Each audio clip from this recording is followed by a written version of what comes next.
Hello, good evening folks, how's it going? Thanks for coming along, welcome to the Hard Rock Cafe in Glasgow. This is part of the Six Music Festival Fringe. It's a pleasure to be here. This is brought to you by the SMIA, if you don't know that, the Scottish Music Industry Association, which you should all be a member of if you aren't already. It's a really amazing, useful organisation. I happen to be a board member of it. There are a couple of members here in the audience. And it's a great opportunity to network and communicate and talk about the Scottish music industry and all the different aspects of it, whether you be a promoter, an agent, a label, an artist, a designer. It could be any part of the Scottish music industry. And it's an organisation which offers freebies and discounts and access to events and lots of networking opportunities. So if you don't already know the SMIA, investigate and hopefully you'll have a look at it and enjoy it and want to join up. Anyway, we're here to talk about the Scottish Album of the Year Award. What is the value of a National Music Prize?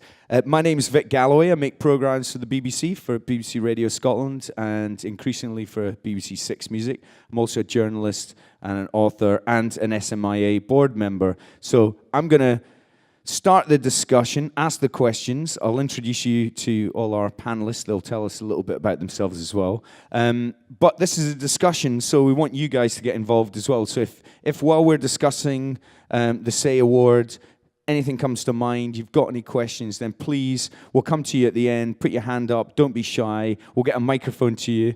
Ask any of our expert panelists here and the SMIA members in the audience any questions, and we'll try and answer them. Or even if you just want to throw a topic into the conversation and we'll see where it lands and have a chat about that, that'd be useful as well.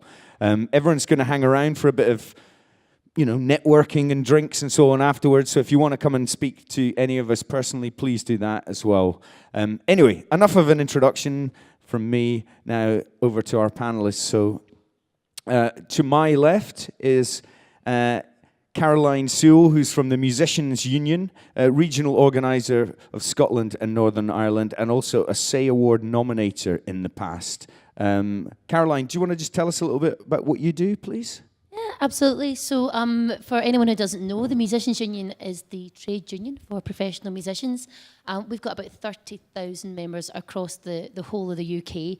And in a nutshell, it's kind of our job to make sure that musicians continue to have opportunities, that opportunities remain open, and that they are paid for their work and not exploited. So in the wider sense, it's all about making sure that those opportunities remain open for musicians to continue working. Great. Round of applause, please, for Caroline. Also to my left, freelance journalist and also another SAY Award nominee in the past, David Pollock. David, tell us a little bit about how you got into things and what you do and so on. Hello. Yeah, I'm a music writer. I write for The List, The Scotsman, The Independent, The Guardian, Mixed Mag, places like that. And I try to write about Scottish music as often as I can, but it's tricky these days because the outlets in Scotland are kind of contracting. Paid outlets are contracting, but it's always good to try and represent where you can. I just kind of fell into it, to be honest. I always wrote and I always listened to music, and somehow they came together many years ago. Cool. David Pollock, please, ladies and gentlemen. To my right, editor of The List magazine and also a SAY Award judge in 2016, Yasmin Sulaiman. Yasmin, tell us a bit about how you managed to get to the position of List editor and your role in the industry and so on. Sure. So, hi everyone. So I've been editor at The List for about 3 years. So I work quite a lot on music, but I work across lots of different genres as well, which is great because I think in Scotland particularly, artists work across different genres all the time, so it's wonderful to be writing about musicians who also do theatre shows, and I mean that's what I really like about my job, that everything kind of bleeds into each other. I suppose like David, I kind of fell into it. I started writing when I was at university, and then someone told me to keep doing it, and I happen to live somewhere, Scotland, where there's always so much stuff going on that have managed to carve a career out of writing about music and arts and culture, which has been pretty great. Fantastic. Yasmin Sulaiman, please. And last but not least, member of the band Found, solo artiste, and also helps run a record label, Triassic Tusk. Ziggy Campbell, Found were nominated for a SEA award, and your solo album, Black River Promise, potentially up for a nomination for this year's one. Ziggy Campbell. Ziggy, tell us a bit about all of the myriad things that you do. Yeah, so Found was, or is, a collective of artists and musicians and scientists and designers, and we make sound installations and put on multimedia shows and release albums and tour, and we've done that for about a decade. And then just last September, I started a record label called Triassic Tusk Records. So I've not really figured out how you do that yet, but I'm getting there. Cool. Ziggy Campbell, ladies and gentlemen. Okay, a quick rundown. The SEA Award celebrates, supports, develops, promotes, and champions Scottish music across a massive range of different genres. And I'm sure everyone's aware of the SEA Award, but just in case, I'll tell you the rough sort of timeline of what happens. What happens is there's a call for eligible albums, so either you can nominate an album, i.e. put an album forward, or tell the label or the artist or whatever, round up as many great Scottish albums, which are then put into a big pot. 100 nominators from throughout the Scottish music industry, but also the global music industry and across the UK, are asked to become, there's 100 people who become nominators. Those nominators choose a 20-strong long list. From the long list of 20, the public get to vote for one album, and a panel of judges, again from across the music industry, UK-wide, globally even, not just Scotland, they choose the other 10, which then go to a short list of 10, the other 9, which go to a short list of 10, and then those same judges choose the winner. So, eligible albums, 100 nominators, 20 in the long list, 10 in the short list, winner. That's how it goes. There's a £20,000 prize for the winner, and in the short list, the other 9 artists or acts get £1,000. So it's an incredibly lucrative prize, and the largest financially arts prize in Scotland, I believe. It's a wonderful thing.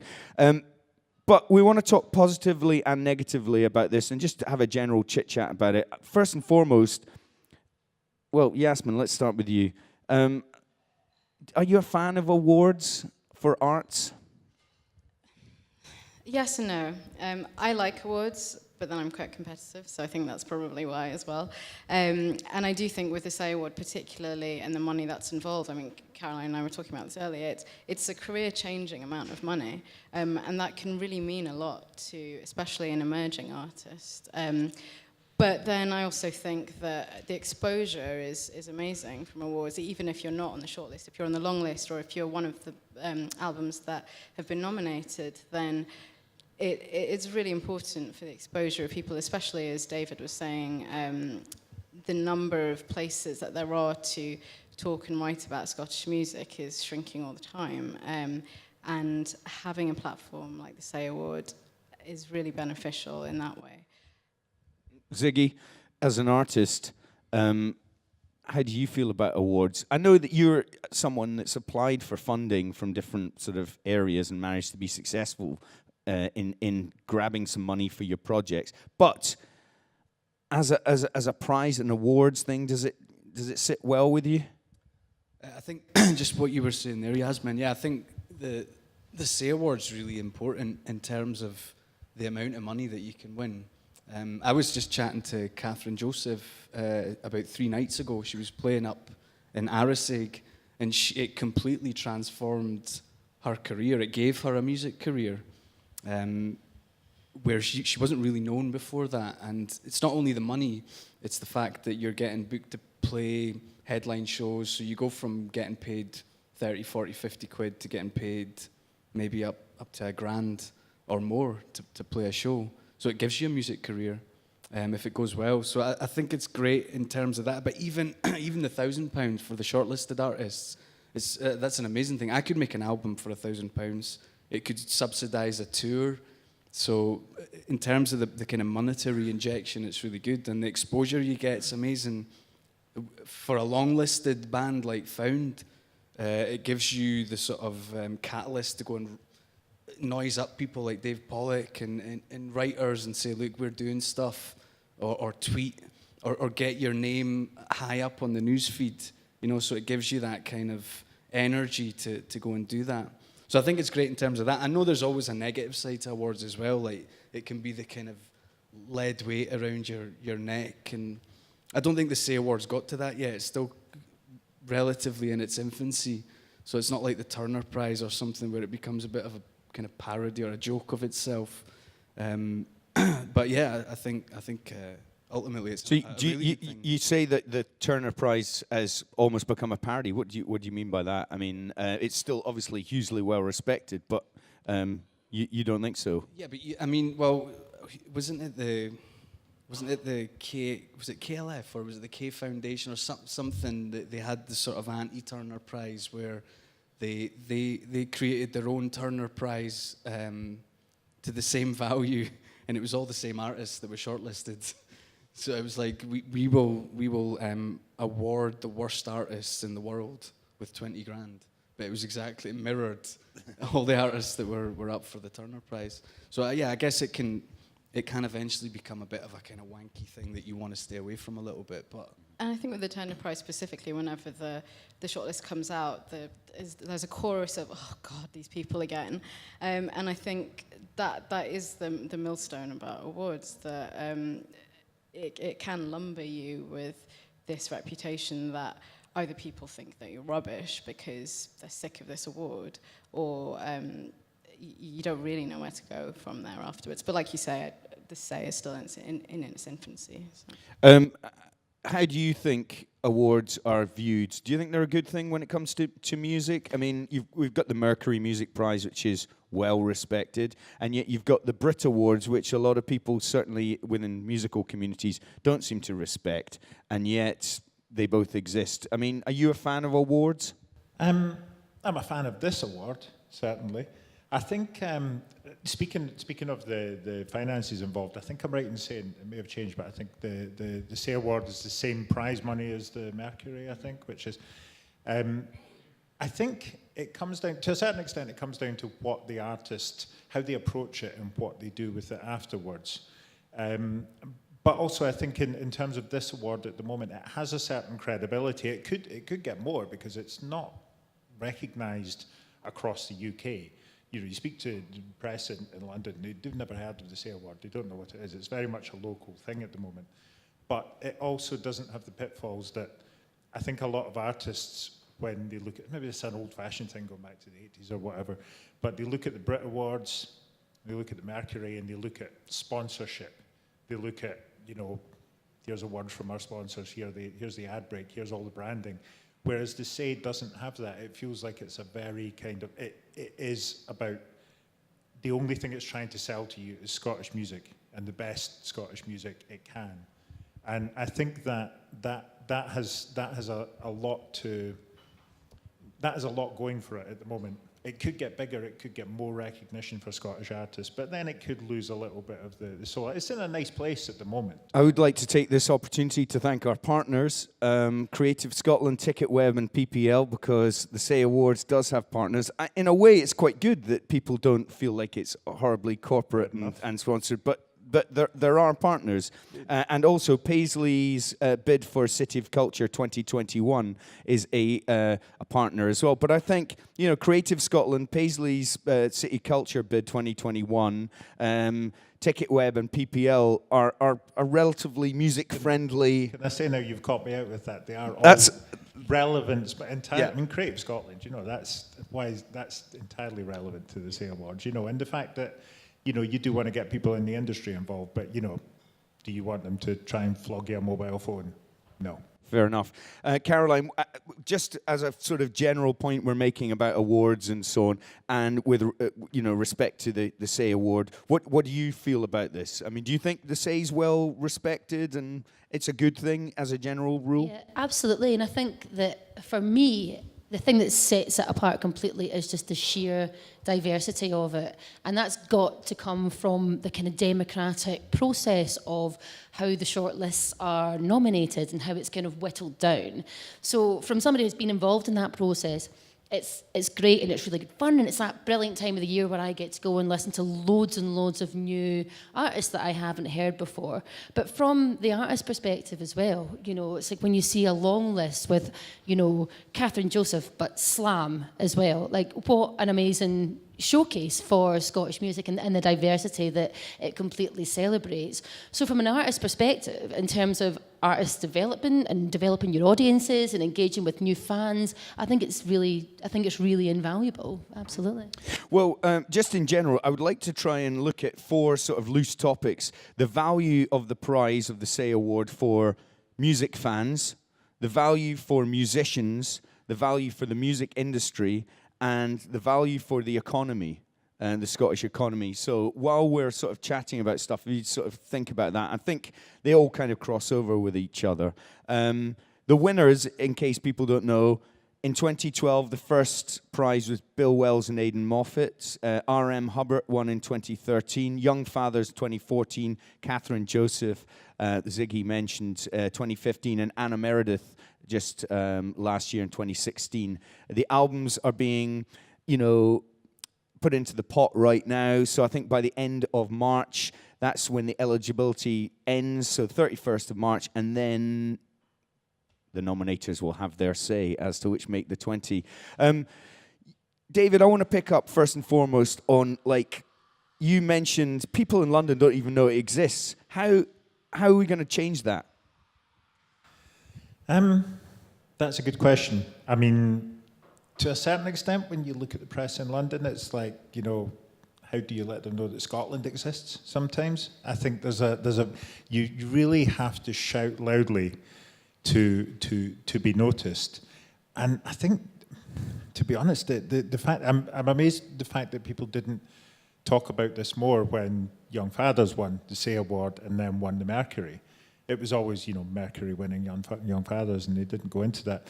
I'm not entirely sure. I mean, how the SAY does that, I don't know, but how Scottish music does that, it's always, there's so much good quality music here, and it is always being recognised. There are always new bands who are making breakthroughs, small ones, big ones, whether it's these days Honey Blood, Sacred Paws, people like that, just bubbling under and just getting more of a reputation. I suppose the more,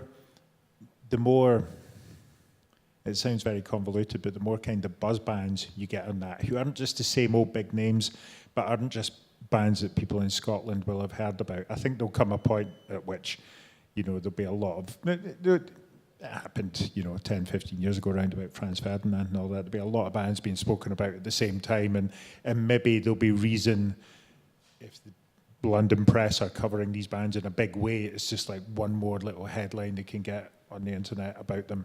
I'm not sure. It's a very tricky one because they have the same problems the press in London. I mean, Six Music are doing a great job at the moment with covering all strata of Scottish music ahead of the festival this weekend. But in terms of the press, it's just, you can jump up and down and shout and be very loud, but sometimes you just don't get there.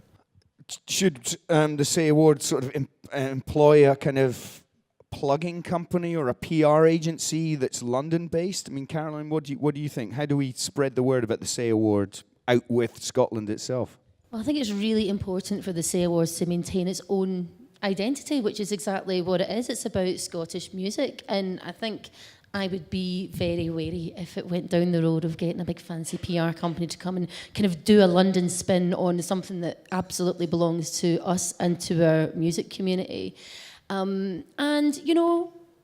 It would be good to have the recognition across the board, the same way that the Mercury's do, in London. But we've certainly got it in Scotland, and as David alluded to earlier on, it's relatively in its infancy. And, it's amazing to have artists like Paolo Rottini and Emily Sandé, who are signed to these big London labels on the same, said in the same breath and in the same kind of grouping as some, really, your Catherine Josephs and C. Duncan, and, it's just a really special thing, and I wouldn't want that to change, really. So do you think London and the rest of the UK and eventually the rest of the world should just discover it of its own accord, just catch up? I sort of do. Yeah, okay. How do you feel about that? Do you feel, Ziggy, that that the award is well enough known outside of Scotland? Well, I mean, I'm not sure. I remember when we were longlisted, I looked at a YouTube comment, and I guess you should never do this, and I think it's the last time I did, and somebody had said, "Oh, this band's shite," underneath one of our videos, and then somebody else jumped to our defence and said, "Hey, they've been fucking longlisted for the SMIA Award, Scottish Album of the Year Award," and then the other guy came back and went, "Well, that says it all, eh?" Like in a kind of disparaging way about a Scottish award, like it's got to be shite if it's a Scottish award, which I think is a shame, but no, I mean, I certainly would be a bit dubious if the money was starting to go to a London PR company to punt it. I think it'd be better if we incubated the award and sort of grew it in our own way, and then, everybody else can start to pay attention. Do you think that the SEA Award actually is well enough known in Scotland? Well, Yasmin, I mean, Ziggy sort of has said something. What do you reckon? No, I don't think it is. And I think, what you were saying about Catherine, Ziggy, I think that is probably the moment that the SEA Award became much better known, because she was such a small artist that suddenly won this award and everyone was talking about her. And I think sometimes it's left field wins like that really make or break an award. When you can make a really brave choice like that, it shows what you're fighting for, what you're trying to promote, what you're trying to celebrate. And I think since then it's certainly been much better known. But she's still a fairly niche artist in many ways. So I'm not saying that I want Primal Scream to win the next award so everyone knows about them. I'm definitely not saying that. But I do think that there's certainly more that we can do as journalists and as artists and as people that work in the industry to talk about it and tell people what a great job it does. Yeah. Well, I remember I was hosting a Key Sessions radio show last year, which was a SEA Award special. We had Catherine Joseph playing and a live studio audience and so on, and we were looking ahead to the award, which eventually Anna Meredith won. And it was kind of like we were announcing the long list that night. And I remember going to people in the audience and saying, what do you think about the SEA Award? And there were people in the audience at the radio show about the long list SEA Award that had never heard of it. They didn't even know what the SEA Award was. And they were like 20-something, 25, 26 years old, music fans, went to gigs, bought records, streamed music, etc., and they weren't even aware that the SEA Award existed. And that's in Scotland. So I that sort of took my breath away a little bit, and I was surprised by that. And in the same way that I think people have woken up politically to realize that they're in a bit of an echo chamber with their Facebook and Twitter pals about what they all believe in politically, no matter what that may be. I think people who are in the music world in Scotland perhaps think that everyone kind of knows about it, but I'm not sure they do. How are we going to change that? How are we going to raise awareness? But I was going to say, the point I was going to make before you mentioned that was that it's kind of, in Scotland, that's obviously something that needs to change. But just relating back to the last question, I think that, does the SEA Award need to become more well-known nationally and internationally? It probably doesn't, because there are awards like the Polaris Award in Canada, and there's an Irish one whose name escapes me.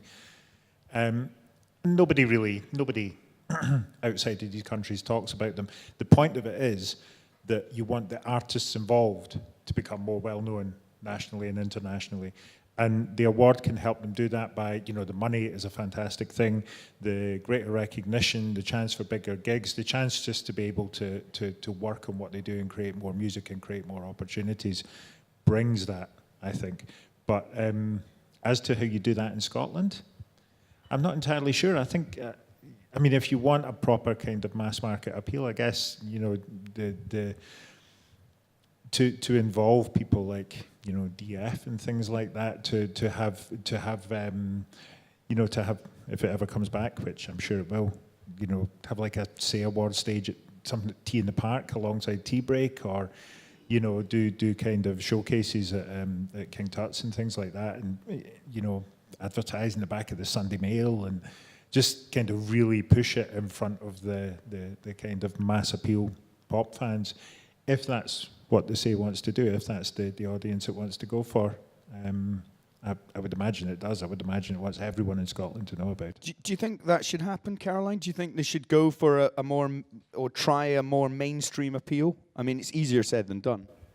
I mean, yeah, I think that might be one way of engaging people more. But I do agree with David in that I think that the exposure, which usually in my line of work is a wee bit of a dirty word, but this time when it's actually all right, is so good. It's so great that there's enough appeal, there's enough traction that comes from being associated with other artists and being on the same Twitter feed as them and being able to grow your fans and your followers like that. I think that the awards do enable artists to go on and do bigger and better things.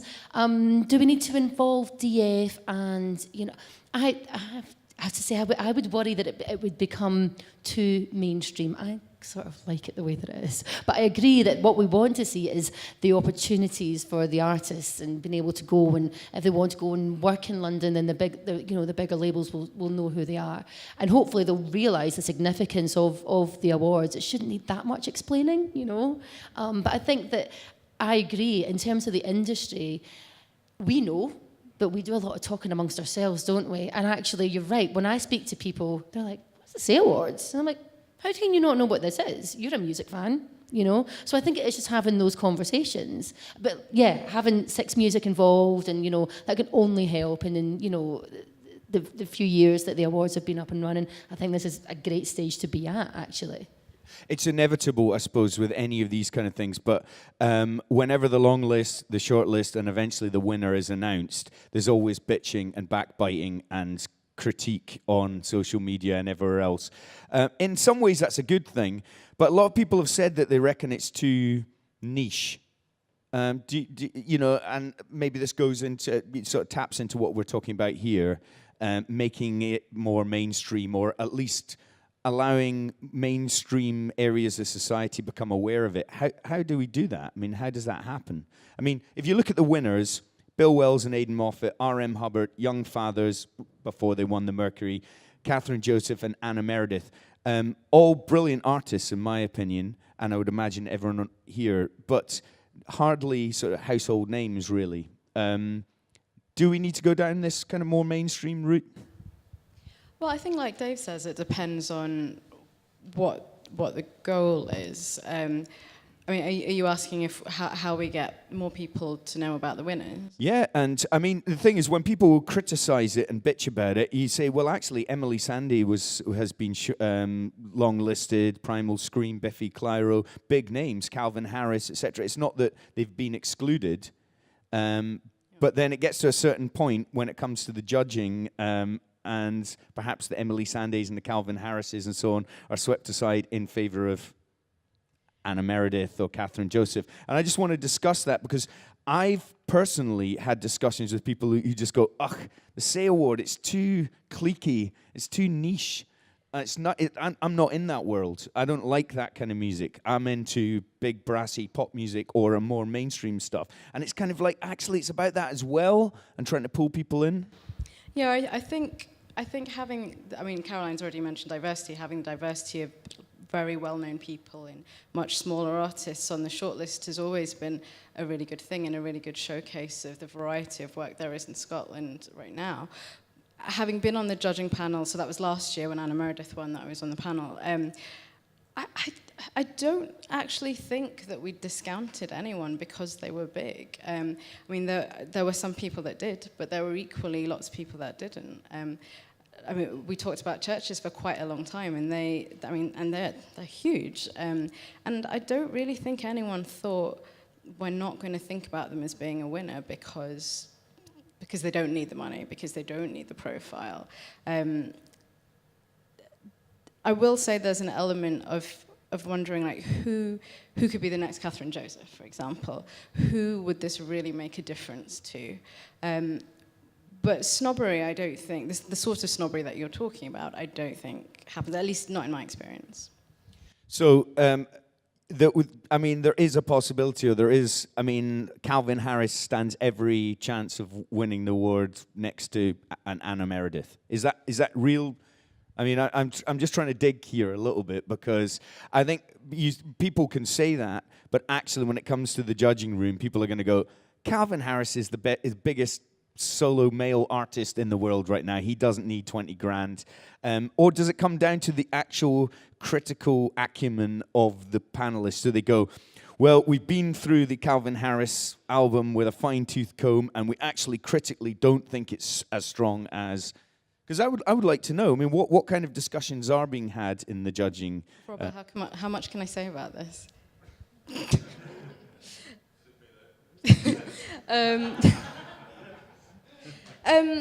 Okay, well... I think you have to be diplomatic but honest, Okay. So there are with the judges, there are two stages. There's when you're getting the long list to the short list, and then the short list to the winner. And I'd say getting things from the long list to the short list, we were far more diplomatic than we were actually doing the short list. And that's partly because with a shortlist, you're deciding on the night. You've only got a couple of hours to decide, and it's quite exciting, and there's a lot of adrenaline, and you do have to be a bit more ruthless. I don't think Calvin Harris has yet come out with the album that that most judging panels would necessarily put forward for the award. That doesn't mean that he can't. I don't think so, anyway. But...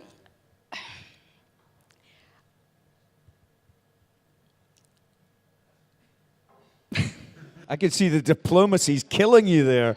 It's choking you. Okay, so last year, Primal Scream were on the long list.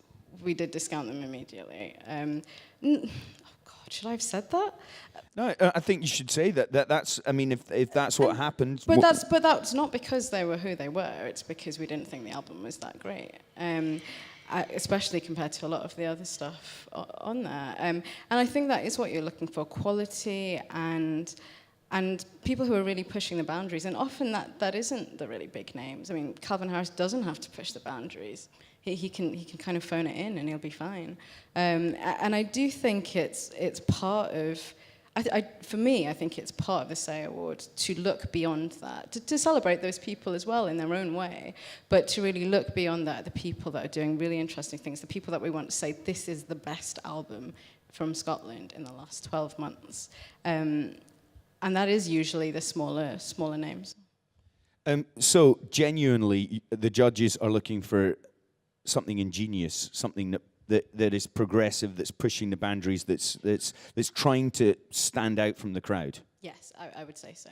Good, because that's what I try to do with my radio programs, and what I believe is the way that you push culture forward. However, everything is so subjective when it comes to art that you can't have a definitive yet right or wrong, which goes back to my first question about, is art a competition? Should award ceremonies, are people a fan of award ceremonies? How, as an artist, Ziggy, I'd be interested on your opinion on how you think judges should make a decision about this kind of stuff, because it is such a diverse long list. 20-strong long list could have electronica, hip-hop, classical music, jazz, punk rock, folk. It can have this huge range of different styles. Men, women, old, young, gay, straight, black, white, it doesn't matter, right? How do they make a decision? And what would you, as an artist, what would you want them to bear in the front of their minds? Well, I don't think there's anything wrong with the model, the consumer model, which is like, okay, my band's great, I've just got into them, nobody knows them, and then they do their next album, it's pretty big, and then you kind of go off them a wee bit. So you're a bit, they're tarnished because they're commercial, they're big, they're selling a lot of records. I'm not so into them. I don't think the judges' model should be criticised for being different than that, So if Primal Scream, if you're like, it's Primal Scream, That's what a consumer would maybe do. So should it be really any different? But as far as the mechanics of having a judging process for creativity, okay, that's an age-old problem. I mean, I went to art school. It's a joke. It's just luck, really, whether they like you or not. So I guess it's the same. Even Catherine said that to me when I was talking to her. She was like, "Oh, it's just they like the music of an old white witch." Those judges. Like, oh, okay. Yeah, she got lucky. But are you saying, Yasmin, as a previous judge, if Primal Scream made an absolutely astonishing genre-defining kind of out-of-the-box kind of album, or Calvin Harris, or any of the bigger names, Biffy Clyro, Emily Sandé, they would definitely be taken seriously and they would be in the running. I mean, I'm being hypothetical here, but is that true? I can only speak for myself, and I guess the panel that was last year, but I would say so. I mean, if somebody made an album that was really impressive, I don't think you should discount them just for that reason. Some people might, but I wouldn't. But also on what you were saying about taste, that really does come into it. I mean, with the long list, when we were all whittling stuff down, that was taste. You could mark that out in the room. People who are folk fans were really gunning for the folk albums. People who loved classical or jazz were really gunning for that. When it actually got down to the shortlist, I mean, there were some albums that I absolutely loved at the long list stage that I really thought I would really be pushing. That, a month later when we met up to do the to pick the winner, I hadn't lost my love for them, but I didn't feel any differently about them than I had 4 weeks ago. Whereas there were other ones, and Anna Meredith was one of them. Even though I always loved it, it just sort of grew and grew and grew, and it evolved in my mind. And I think those are the albums that really stand out when you have so long to think about who the winner should be. It needs to be something that stays with you, that grows with you. And I think anyone that makes an album like that has a chance of winning. On my left, you two have both been nominators. I don't want to ask you necessarily, you get 5 nominations, right? Have your 5 nominations, did they make it onto the long list or the short list? But David, first and foremost, were you happy with the way that the long list took shape the years that you've been sort of nominating? Yeah, I reckon so. I mean, it's kind of, I think I've been quite close with, each year maybe like half of my list or whatever has ended up on or more. But you're aware you're not really kind of gunning for your favourites. That whenever the long list is announced, pretty much everybody on there, you think, yeah, they're deserving of that. So it's not like, my special band didn't get on there. Occasionally there's one or two you think that's quite weird that didn't happen. But I think in terms of, I've never judged, so I don't know how that works, but I do think, I've judged other arts awards, and I think that when you get in that room with judges, and it's the same with the nomination process, that kind of, the democracy of it works, that you do go in, if you want to exercise, you're there to exercise to a certain extent your personal taste, but obviously you look at like, where is this artist? What have they done? Have they, is this an amazing first album, or have they been quite good so far and they've just suddenly jumped up a level? And you take everything into account.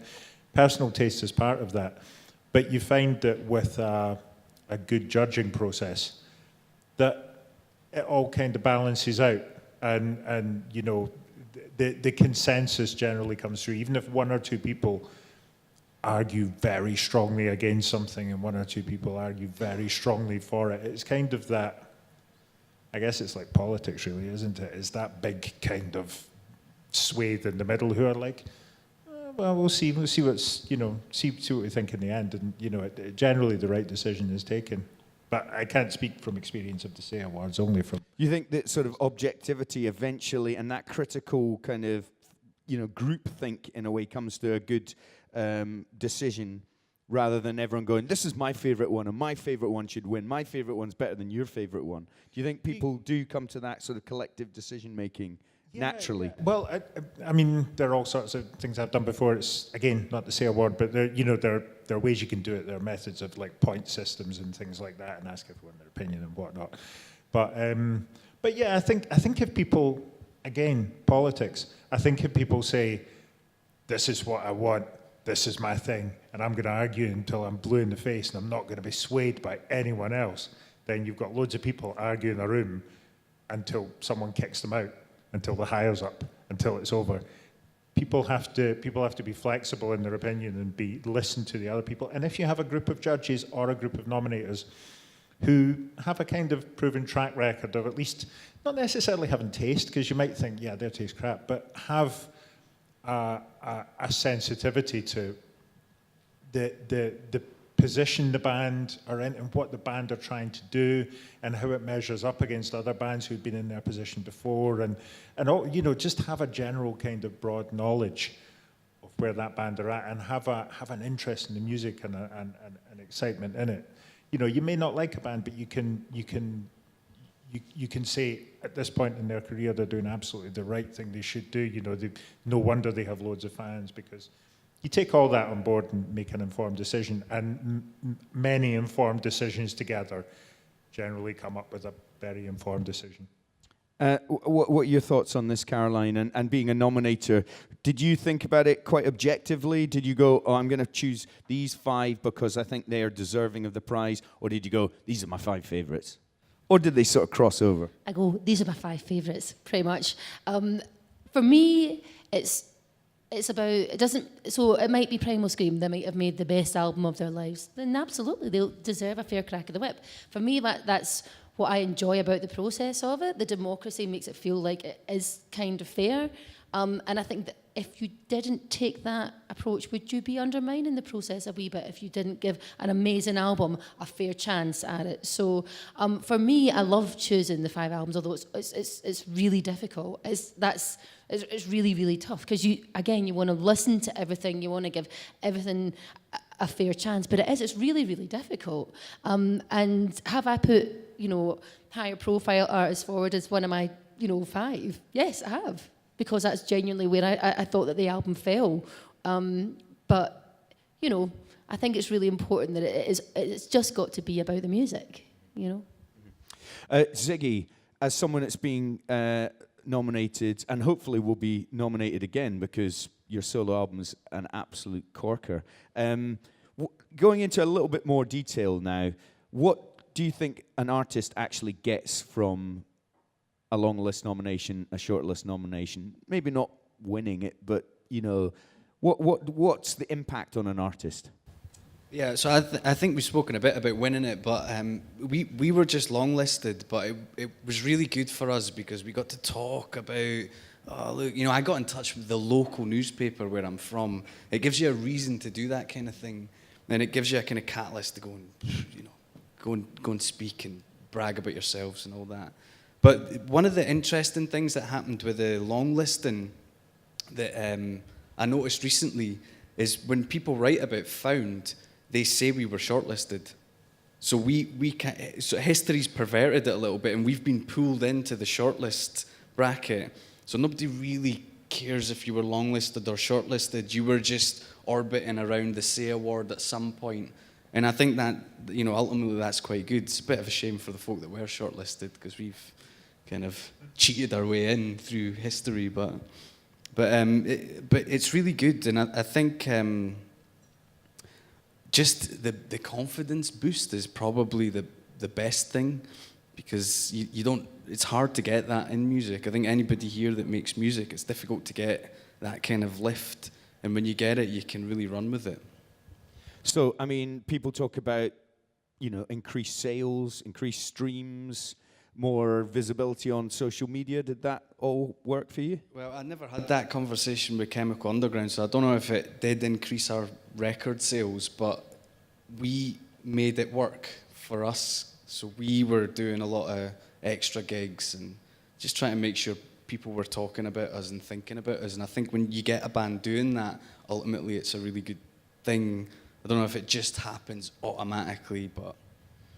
What do you, Yasmin, how do you feel that the artists in the 20 long list, and possibly even before, if anyone wants to go and look on the website now, you can see all the eligible albums up there. There'll probably be like hundreds that you've never even heard of before, and that's immediately, for a nerd like me that loves music, that's just something that I'm interested in. Wow, I didn't even know that group existed, never mind had an album out last year. That's exciting to me. But what do you think is the tangible impact on an artist's career being involved in the Say Award? I mean, I know Caroline spoke about exposure being a dirty word. Maybe I should use a different one. But everyone wants exposure It's the Say now. Award. I think with the internet. I mean, there's about 1 million different things to simultaneously watch, listen to, enjoy, consume all at the same time. Yeah, absolutely. And I think almost my favourite process of the whole Say Award timeline is when each of the long-listed albums is streamed online. And it's every weekday for 4 weeks. There's one album on a Monday, another one on a Tuesday. So regardless of, everyone gets a day to be streamed, which is great for particularly the smaller artists who, maybe you haven't heard their album before, you don't know how to get it. I do think that is a really important part of it. And I know people, not even people who are related to the industry, but I know music fans who will do that every single day of those 4 weeks. And yes, of course, there's a lot of different places where you can do that. But the great thing about the Say Award is that everybody is talking about it, or everyone within that particular social media bubble is kind of amplifying that. So you have the Say Award tweeting or posting that this particular album is available to stream that day, but then say the List will do it, the Skinny will do it, the Scotsman will do it. Everyone who has a stake in that will do that. And it means that everything is focused towards that album that's being streamed that day. And I think that's really important for those artists, especially the smaller ones, because you're really sort of funneling people's attention that way. We sort of live in a time where the pop culture increasingly has to have events. David Bowie releases an album suddenly out of nowhere or whatever. There's a boom. One day there's no Bowie album, the next day there is one. Or people are making events happen. Is the Say Award in a way sort of creating an event around perhaps a less well-known artist? Caroline, what do you think? Yeah, I think in a good way though, because it creates that narrative, and as musicians will, that's the one thing that you need. You need to get the exposure, the real exposure, from the press and the radio, and a lot of the time when you're doing that, you do need to have that hook, and it then becomes part of your narrative as a band. And then when you go to approach festivals or agents or anything like that, it then has a real value, as Ziggy's discovered, and I think that's a really important part of the process and part of the value of the Say Award in general. Is it basically a good way of curating a bunch of great albums and shining a light on them? That's maybe its greatest role of all, is going, check this out. I know there's all of that, but if you have a listen to this, it's, Absolutely, I totally agree. But even at this early stage when the albums are just going up at the moment they're eligible, I've been listening, and it's like already I feel like the excitement's kind of building, and I'm really looking forward to seeing the long list and the short list. So, it's a really exciting part of the process. David, what do you think the public gets out of it? Now, there is the opportunity to, put in an album that's eligible.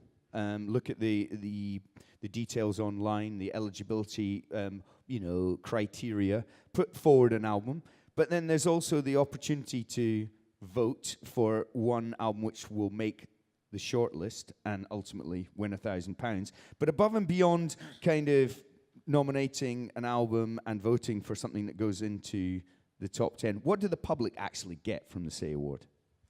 Well, I guess it kind of again, it depends on who the public are. Is it the kind of small group of people in the media or friends of the bands or whoever who actually know about it, or is it the wider public at large? I think things like nominating in the first place, and certainly for fans of bands, it's kind of good to get them in there from the start. You can actually do that yourself. You can get them in there. You can follow their progress through it. But I also think that talking about comparable quality in the judging panel and stuff, basically that all the albums on the long list, but particularly the short list when it comes out, they're all good. Like there's never any kind of half-baked. There's never anything that's like, well, that's just on there to make up the numbers.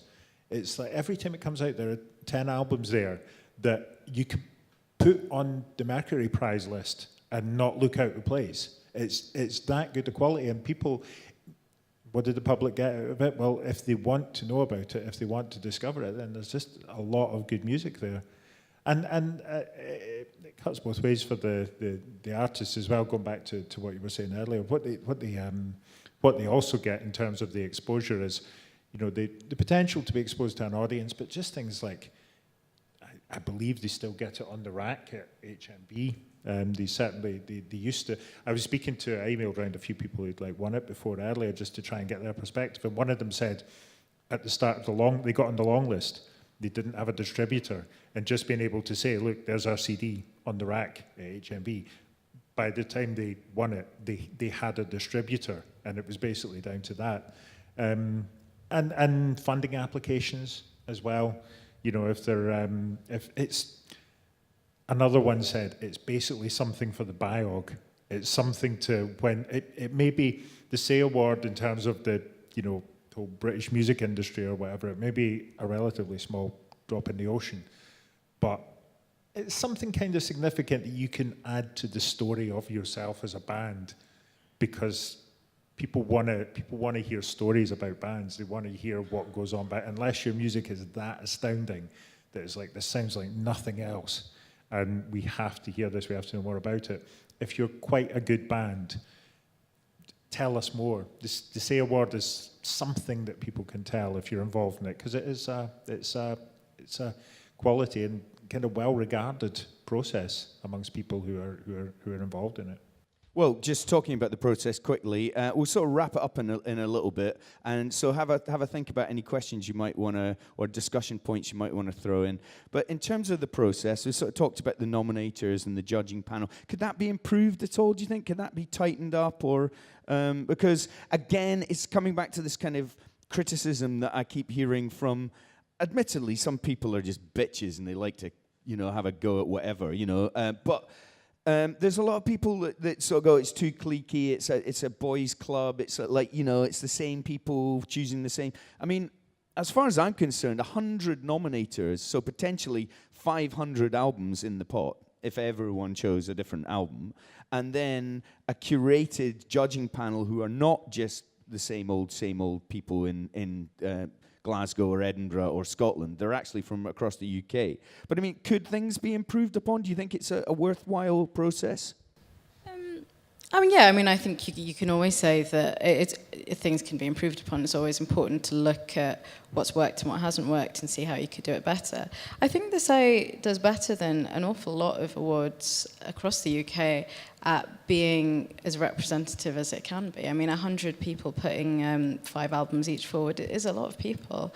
And especially for the quantity of albums that come out of Scotland every year. And I will say, and again, I can only speak for the year that I was a judge, but people were very conscious of how different genres and different groups were represented. Because I think, again, more than a lot of other awards, the SAY Award is invested in really showing what is great about Scottish music in that particular year. And a diverse music scene is a great one.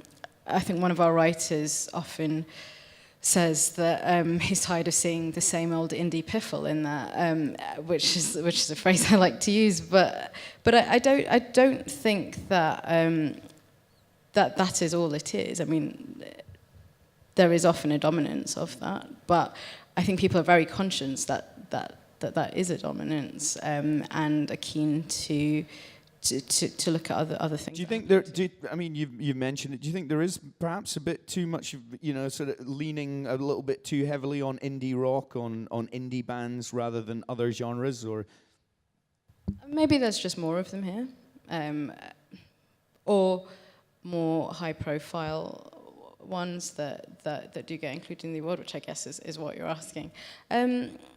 That is probably something to look at. But short of splitting an award into genres, which I don't think I would like to have happen to the SAY, you're always going to have people complaining of a bias towards one genre, I think. What about having the public more involved? I mean, could they be more involved? You know, helping choose the nominators, choosing the judges. I don't know. Maybe even having more than one album in the short list of 10. Should the public be more involved? That's always a possibility. I mean, I think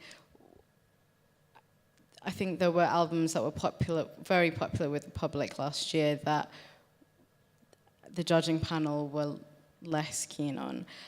So yeah. Which ones?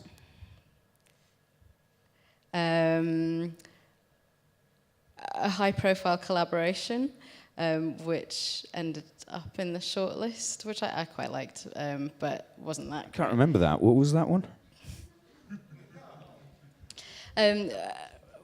If you look through last year's articles, right, okay, you're not going. You'll find it. Well, if you look at the list, it'll be pretty obvious. But yes, I mean, having more public albums publicly voted for in the shortlist may be one way to do that. But I don't think it's essential. Do you think the public should be involved a little bit more, or do you think the process is strong the way it is? No, don't get the public involved. We were supposed to be shortlisted, and then the public voted Twin Atlantic in, so we got bumped to 11th place. So I would say no, don't get the public involved. It's usually when it goes really bad. That's one opinion, ladies and gentlemen. Probably by a very unpopular band. But you know, this is ultimately, I'm trying to get at this same point, which is that a lot of people do think that the SEA award, that's the main criticism, is that it's cliquey, it's indie piffle, it's too underground, it's not embracing the mainstream. I would disagree with that, and I think it has embraced the mainstream. I just don't think the mainstream has necessarily embraced it. And I would like to see the Scottish media, not just Vic Galloway show on a Monday night on Radio Scotland and a few other, you know, the list is very good, the skinny's very good, but I'd like to see the red tops, the tabloids, and the, you know, all strands of the mainstream media in Scotland get a bit more involved in it.